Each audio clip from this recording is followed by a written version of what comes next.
those things can surface, especially on Google. So be very, very careful about not what only is in your profile, but how you're commenting on public-facing things. Job Insights, a podcast to help you carve out your career pathway and enhance the opportunities for gainful employment. Take a good look at your social presence and remember that your social presence out there is a perception of you. To help you navigate the employment world and give you job insights to choose the career you want. There's so many groups and pages and stuff on LinkedIn and professional organizations that you can follow. And you can find the Job Insights podcast on blindabilities.com, part of the Blind Abilities Network. Yeah, I guess there's a few different sides when it comes to social media. It can actually be a positive. So I've had experiences in the past where an employer looked at my social media and it actually was a contributing factor for me actually getting the job. Learn about resources for training, education, and employment opportunities. It's also important to maintain a positive social media presence even after you get the job and are working for companies. Now please welcome Serena Gilbert, Sarlie Drakos, and Daisha Van Alstein. We hope you enjoy. What to do, what not to do, how to keep yourself safe, and the importance of once you put things out on the internet, they're there forever and someone can find them. Welcome to Job Insights. I'm Jeff Thompson. And today in the studio, we have Serena Gilbert. Serena, how are you doing? I am wonderful. First cold front of the season, so that's awesome. But other than that, I'm good. Yep, winter's coming. And also in the studio with us is Sarlie Drakos. Sarlie, how are you doing? I'm good, thanks. How are you? Doing pretty good. The cold front hasn't hit here yet, so we'll see what happens. And another fellow Minnesotan, Daisha Van Alstein. How are you doing? I'm doing well. How are you doing? Doing well, thank you. And thank you all for being here. Now, today's topic, social media and your presence on it. I think this is something we all can learn from. I think it's a great topic. And Daisha, you've led some classes with some teens, some pre-ets, in talking about their presence on social media. Why don't you lead us in with that? Sure, Jeff. Every year, every summer, we have the summer transition program for our pre-ets kids. And during that, we always do an employment day. So during the employment day, we always do a bit on social media, kind of the what to do, what not to do, how to keep yourself safe, and really talk about the importance of once you put things out on the internet, they're there forever and someone can find them. So we talk a lot about that. Well, that's really important because it seems like whatever goes on social media lives forever. Someone can always look it up, find it, and there it is. And some companies even may spend some time looking through applicants' social media profiles to see what is out there. And Serena, you told me that some companies even Google people. For sure. When they're getting down to their hiring decision and checking references and kind of really trying, especially if we're trying to decide between, maybe it's down to two people. Definitely a Google search, sometimes a look up on Facebook, LinkedIn. Twitter's harder because most people don't use their real name on Twitter. But definitely we take a look for sure. And sometimes people think it's only what I post that they might see, or what I've set to public. But what people don't realize, especially on Facebook, is let's say that you commented on somebody else's post that's public. We might be able to see that. Or on a company or a political site that has a public page and you've commented on it. Those things can surface, especially on Google. So be very, very careful about not what only is in your profile, but how you're commenting on public-facing things. And what you're tagged in. Yep. Because people will tag people in inappropriate pictures, things like that on social media. For sure. And Sarlie, how do you bring awareness and address social media with your clients? Yeah, I guess there's a few different sides when it comes to social media. It can actually be a positive. So I've had experiences in the past where an employer looked at my social media and it actually was a contributing factor for me actually getting the job. But you just need to be really careful, like Daisha and Serena said, about what you post online. But LinkedIn can also be a really great social platform to try and create more employment opportunities or to do some networking in a way that's a bit less confronting. So if you haven't got a LinkedIn profile, I always recommend for my clients who are going into a professional field to build a LinkedIn profile and just try and gain as many connections as they can with previous people that they studied with at school or previous work colleagues, because those kind of networks can really help you to get employment opportunities. A lot of the time, it's still about who you know rather than what you know. So it can be really helpful in building more opportunities or work experience even as well, and getting, all those connections happening. I know Facebook has a feature where when you're going through your posts, you can remove them from your profile or hide them. So maybe they're still on your profile, but you're the only one that can see them. That obviously takes some diligence and quite a bit of time to go through and figure all that out. But that is possible. I'm not sure if Instagram allows the same thing. And Twitter, you can definitely delete any tweets that you want to. But again, it's a lot of scrolling through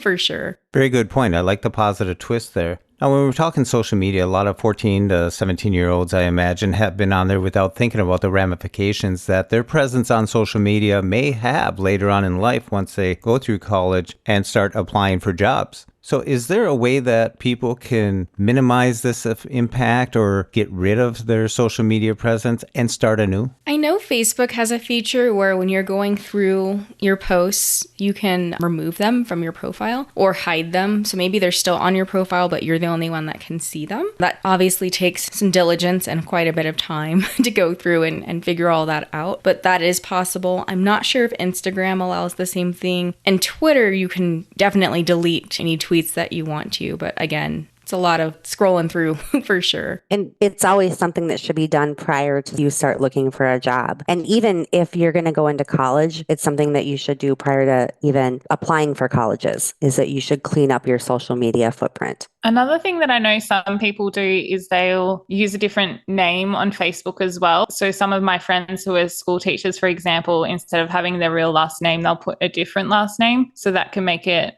a little bit more anonymous as well. But I think it's still really important to do what Serena and Daisha said by cleaning up your profile as much as possible, because it still can be found. Like once it's on the internet, it's on the internet. Yeah, do your best to try and censor things as you're going along. Don't post photos of you having a really big night out and all that sort of stuff if it's not going to present you in the best light. So just, be really careful. But there are things you can do, like putting things on private. Always check your privacy settings for Facebook and Instagram especially. And just be really careful about what you post and comment on and that sort of thing. And even if you think it's private, you still have to be careful too. There's a story a few years ago about a whole bunch of college students in the United States that got expelled for it was a private messenger chat that they were having, and someone decided to start taking screenshots, and a bunch of these kids got expelled. And that was what they thought was a private conversation. Once it's out there, Yep. all it takes is for someone to find it or make a screenshot of it, and then it lives forever. Yeah, I think it's really important that we become cognizant of what impact that your social media profile, your presence, your footprint, as you said, Daisha, can actually influence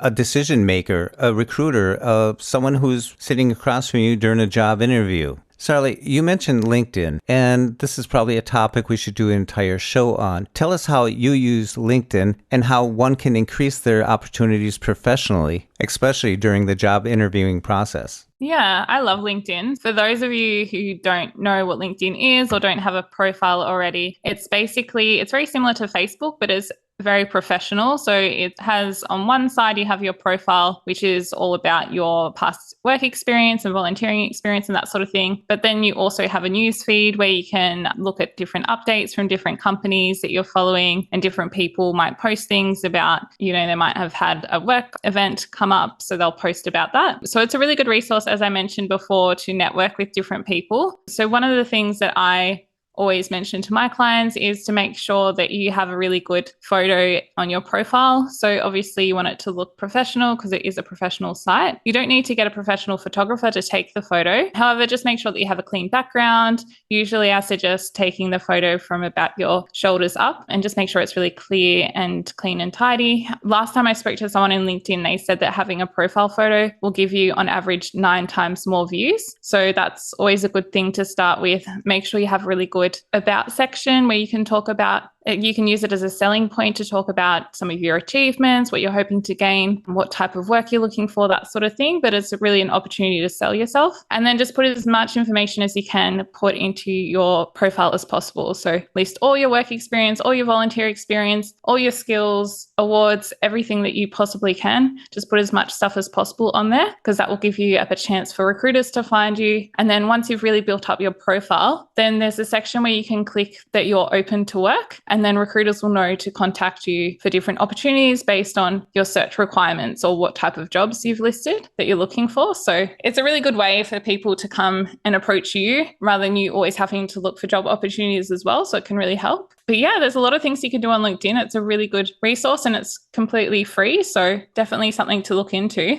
Yeah. And if you're new to LinkedIn, if you haven't been on the site before, go to linkedin.com and check it out. Explore some people that you may know. See how their profile is set up. See how the pages are set up. See what kind of information you can extract from someone's profile. How would you like to have your profile set up? Now, this is an area, just like the resume. Have someone look it over. If you do start setting it up, have them look it over to give you some ideas, some clues, some little trinkets that might help you out a little bit. Especially with Sarlie here, she's someone that has lots of experience with that. So don't be afraid to get a little bit of assistance because this is probably the most important social media profile that you want to get correct. Yeah. You can always look at other people's profiles and get some ideas about what you can write in your about section and how they've presented themselves, which can always help. And one thing that I mentioned in one of our previous podcast episodes was that once you've done that, it's also a really good idea to include your URL for your LinkedIn page onto your resume,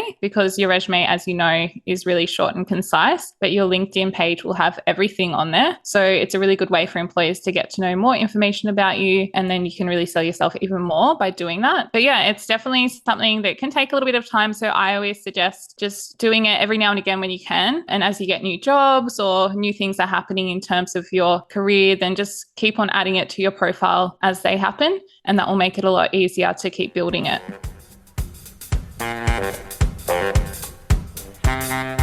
And once you review your social media presence and you're happy with it, go check out some of these social medias. Check out the groups, check out the forums, check out the pages, check out the list, and see which ones categorically match up with the field that you want to go into, your career. There'll be people that are in those careers that you can use as a resource, mentorship, and start building your network. Get your name out there and start building positive connections. As Sarlie mentioned, it's who you know when you're looking for a job. And it just could be that one of these connections, one of these people in your social media network could open doors of opportunity and possibly help you land that job. So there is a Facebook group that actually is kind of run by Jeff, Sarlie, and I, called Career Resources for the Blind and Visually Impaired, I think. Community. It's long. I made it like that because so it could be searchable, but it's starting to get a lot of people asking questions. And I think almost daily there's new job postings that are specifically added to the group for blindness related organizations and all kinds of different fields that maybe align with some of the skills that you might have. So definitely look that up on Facebook, and it's a very safe place to ask questions and get really honest advice. So there's also a lot of Facebook groups that you can join for finding job vacancies.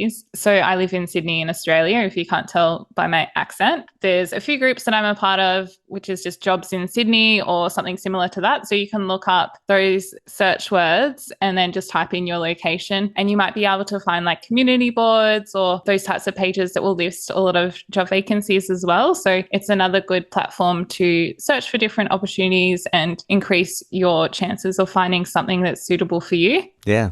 Daisha, with your experience working with the teens, what is your response when you tell them, what is it? Don't tick off your future self? Yeah. What kind of response do you get from the students when you say, don't tick off your future self? Usually I get a lot of, kind of looks or oops kind of looks. The whole thing with talking to teens about social media, there is that don't tick off yourself, but it is about keeping yourself safe too. There's so many people that meet online and develop friendships online. So it's also about making sure that the people you think you're talking to are the people you're actually talking to, and being careful not to put out too much personal information about where you live and what you're doing and all that stuff. So it's a pretty robust conversation that we have. And I think it's really important because it's so easy. You know, when I was a kid, and I'm going to age myself here, social media didn't exist. There was no Facebook. There were no cell phone cameras back when we were kids. And so we didn't have to worry so much about that public image. There was, nothing that was going to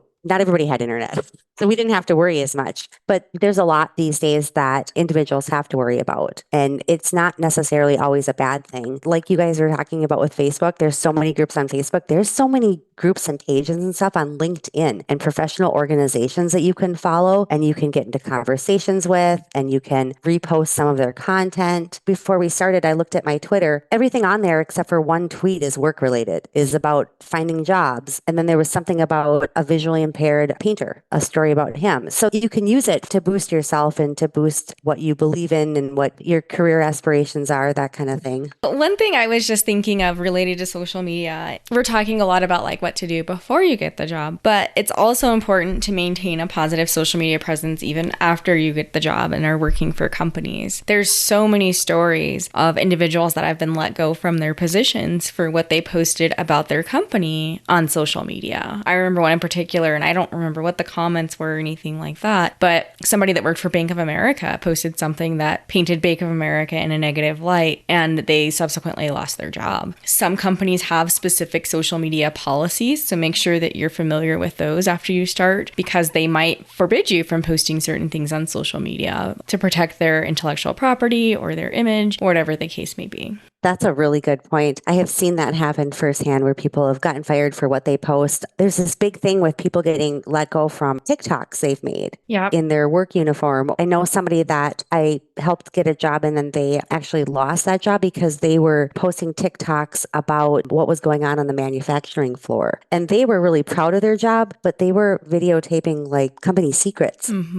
And putting them out there on TikTok. And I think TikTok, I'm not as familiar with TikTok because I'm like old and don't do the video stuff as much, but I believe TikTok, and I don't know, is it like Twitter where it's super public, or are TikTok accounts like, can you restrict them to just your followers? You can restrict them to just your followers. Okay. But you have to go through, I believe, some extra steps, some extra hoops to make that happen. Kind of like with it, I think it automatically defaults things to being out there. Gotcha. Then there's also screen recording too. So even if you do have it, that's true, a private account, someone can still screen record your video. And that's one of the things with Snapchat that people feel like, okay, well, my Snapchat story is going to be gone right away. And you know that if you screenshot somebody's, it'll tell them. But if you screen record it, it doesn't tell them. Because it doesn't even know. Yeah. So people put stuff out there thinking it's not going to stay, but it stays. Yep. I think when you post something online, you don't own that image anymore either. So just keep that in mind too. If you're posting something on Facebook or TikTok or something, I'm pretty sure you don't own that content anymore once it's on those platforms. So that's why it could go anywhere as well, because it's not your content anymore. I'm pretty sure that's correct. I'm pretty sure that's right, actually. When you think of your name, think of it as a brand. Think of all the pictures that you have out there, even the emails that you put out there. Those are like documents. And we've seen in this cancel culture world right now that those can be brought up and used against you in a sense. And you don't want to have this be used against you at some point during a job interview. Something silly, something that you put out there that thought wasn't much, but might influence the decision makers while you're applying for a job. And as Daisha mentioned, if you're a teenager today, there's a lot of your life that's recorded and can be brought up. Whereas when we were teenagers, what did we have? Polaroids? Oh, all of our stuff is recorded. It's in the form of warning labels. What not to do. Yep. It's so true. They're there for a reason.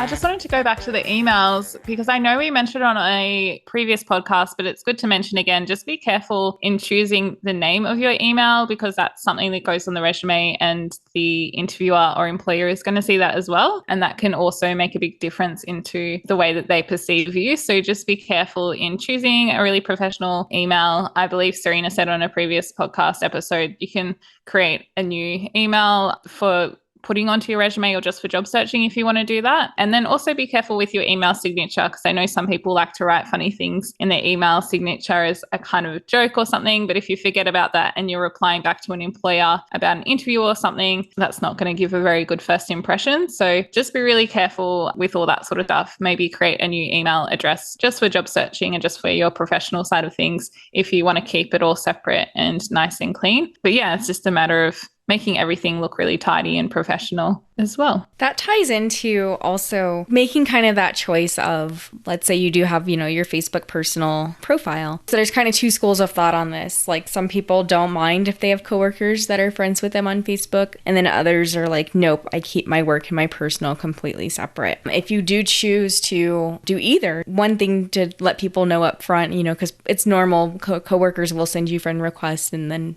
might ask you about them. You could just share, hey, I just like to keep my work and my personal separate. Most people will respect that and understand. But if you do decide to accept friend requests and commingle the two, always be cognizant of what you're sharing and the impression that can give off to your coworkers, or if you're a supervisor or manager, things like that. Those things do get talked about at the water cooler, unfortunately, if it's something particularly damaging for you. Or if you're a guest on a podcast or creating podcasts, that is another form of social media. Another thing is Teams meetings, Zoom meetings that you're present at. There could be 100 people in there, but there's someone actually that has the detail of monitoring who's in the room, who's present, who's muted, who's not muted. And most of them are recorded, and your picture could be on there. Your name is on there. That's your brand. So you have to be cognizant that you're always building this brand. And so go in there with confidence and make sure that your camera's off or on, microphone on or off. That's very important because what you say and do there is recorded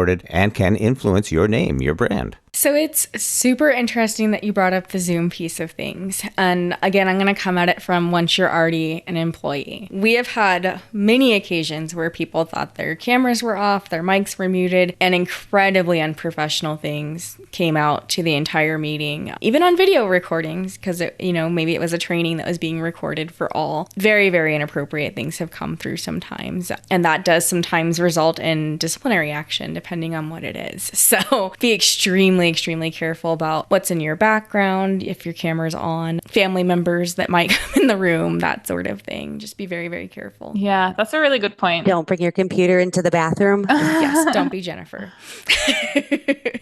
Oh, there's been some very, very inappropriate things that have happened since 2020. Some of them, some of them kind of funny. Yes. I was on a meeting that had happened and someone thought their sound was off and said something about the presenter and everybody heard it. Oh no. It's pretty easy to tell who did it too. It's not like especially it's harder for those of us that are visually impaired, but when you're sighted, from what I understand, when you're talking, your little bubble lights up. It's very obvious who did it. Yes.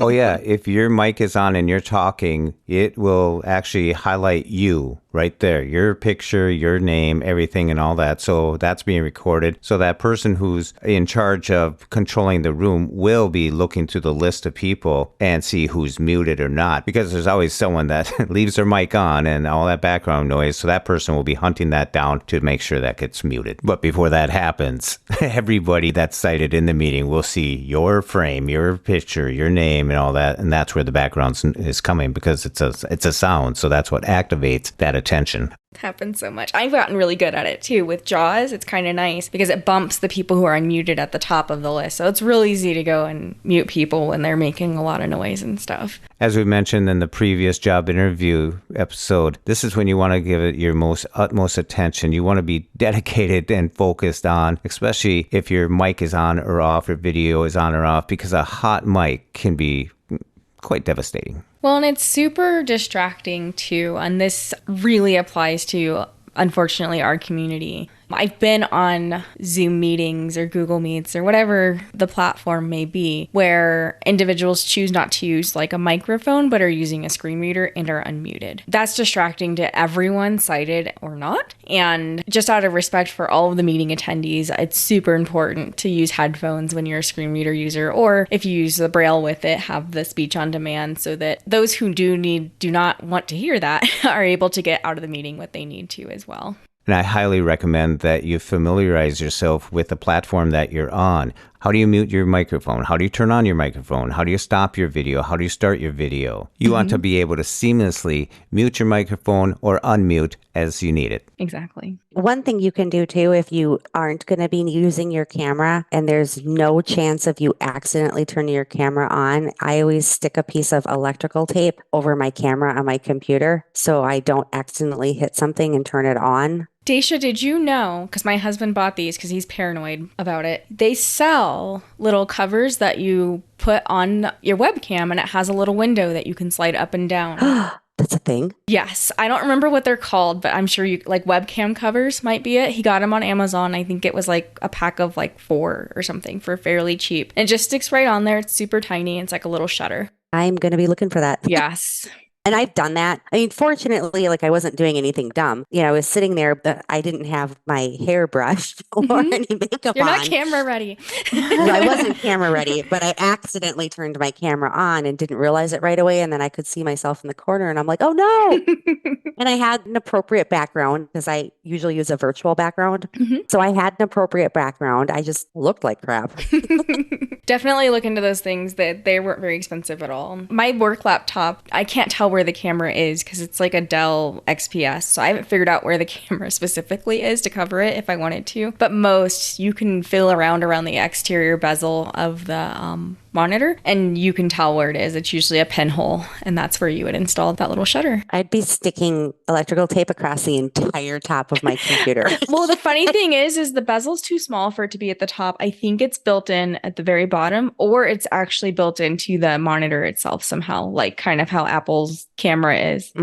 I think some new laptops have their shutters built in because my new laptop has it built in already. That's cool. But it was really interesting because this was quite a few years ago now, but I studied at McMaster University in Canada for a little bit. And I remember going into a lecture there and everyone had like tape at the top covering their cameras. And I was just like, what's this all about? But apparently it was, that age where people were hacking into people's laptops and getting access to cameras and stuff like that. So a lot of people, I think, were covering up their cameras for more security reasons than anything else. Yeah, it's definitely something to keep in mind because you might accidentally press a button and have your camera turn on or something like that. Yep. I think there's a lot of great information here, and it's something to consider as you're looking forward towards your career and upcoming job interviews, to go in and take a good look at your social presence. And remember that your social presence out there is a perception of you. Sarlie, any last words? I just wanted to quickly mention, because I briefly said at the beginning that your social media can actually be an advantage and it can help you create opportunities. And if you do have your own social media accounts, then you can use that to almost position yourself as an expert leader as well. Even if you're someone who's quite new in an industry or you're still quite young and building your skills. For instance, I follow a lot of social media influencers and people who are in the low vision space, and I'll share their Instagram reels and things like that. So you can use that to really enhance the way that people see you in a certain industry or a certain topic as well. So it definitely can be an advantage and it can help you in terms of getting employment, especially when it comes to LinkedIn and that sort of thing. But yeah, just keep in mind that everything you put on the internet obviously is going to stay on the internet. It's public, so just be really careful. But that's it that I wanted to say for today. So on the next Job Insights, we'll be talking about finding the career that's right for you. And I want to thank you for being on the show. Serena? Jeffrey? Thanks, and have a good one. You as well. And Daisha, thanks for coming on. Thanks for having me. And Sarlie, awesome as always. Thank you. And for more podcasts with the blindness perspective, check us out on the web at www.blindabilities.com, on Twitter at blindabilities, and download the free Blind Abilities app from the App Store and Google Play Store. That's 2 words, Blind Abilities. And if you want to leave some feedback, give us some suggestions, give us a call at 612-367-6093. We'd love to hear from you. A big shout out to Chichow for his beautiful music. You can follow Chichow on Twitter at LChichow. I want to thank you for listening, and until next time, bye-bye.